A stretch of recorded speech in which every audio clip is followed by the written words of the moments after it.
My name is Angela O'Donnell, and I conducted research on the demand analyst position. This is an infographic that I created in order to provide information on the demand analyst in a snapshot.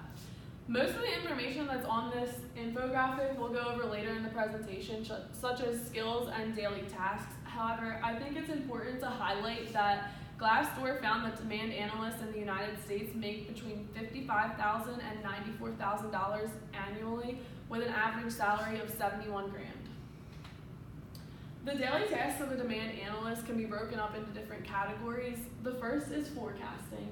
So demand analysts are responsible for analyzing and recognizing patterns in data in order to develop accurate forecasts. So they need to not only understand the patterns, but also know which type of forecasting methods to apply to get the most accurate forecasts given their data set. In addition, they have to know how to collaborate. So they have to collaborate with sales and purchasing in order to take into account what the marketing team is doing in order to make sure their forecasts are as accurate as possible, because something that sales may plan on doing could impact the forecast and create spikes in demand. They also have to collaborate with upper management and giving them reports of their findings. The next is corrective action. So they have to be able to perform root cause analysis. For instance, if they forecasted that their error was 40 units and they were expecting to only be off by 40 units, but then the actual sales come in and they were off by 200 units, there's a huge issue there, and they need to kind of analyze why they were off by so much, what caused it, get to the root cause of the issue, and then provide corrective action to reduce reoccurrence or prevent reoccurrence. In addition, the demand analyst is responsible for continuous improvement. As lean principles state, all employees are responsible for implementing continuous improvement. The demand analyst must also strategize, so they have to create strategies, policies, and objectives for the planning function in order to reach their goals and align the company. In addition, the demand analyst also not only tracks KPIs, but determines which KPIs are the most relevant to their position.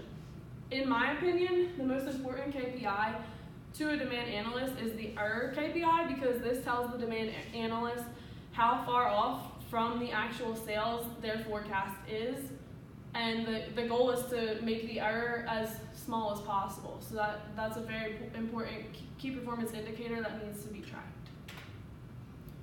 The demand analyst position requires two skill sets. The first is technical and the second is communications.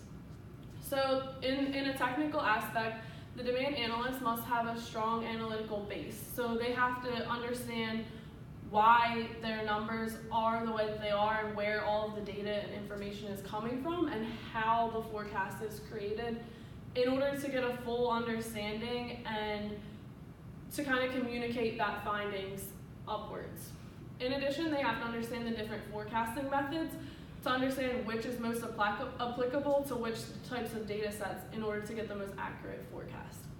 They also have to understand ERP systems, because oftentimes demand analysts have to put in their forecast algorithms into an ERP system, and then this directly affects planning and purchasing. They also have to have an understanding of Microsoft Office applications, because this is how they're going to communicate their findings, which leads us to communication. The demand analyst must be team-oriented, because as I've stated before, they have to work with different functions in the organization in order to align the goals of the organization. They have to have good written and oral communication skills in order to report their findings to other members of the organization. The prevalence of the position, when I conducted research, I found that domestically and internationally, the demand analyst position is very similar. It's similar in the descriptions, the tasks, the skills, and the qualifications. So for the most part, it was the same kind of job postings for domestic and international positions. The main difference that I found was that in other countries, the demand analyst is oftentimes required to be bilingual, so they have to speak the native language, and they also have to have a proficiency in English. Thank you. Do you guys have any questions?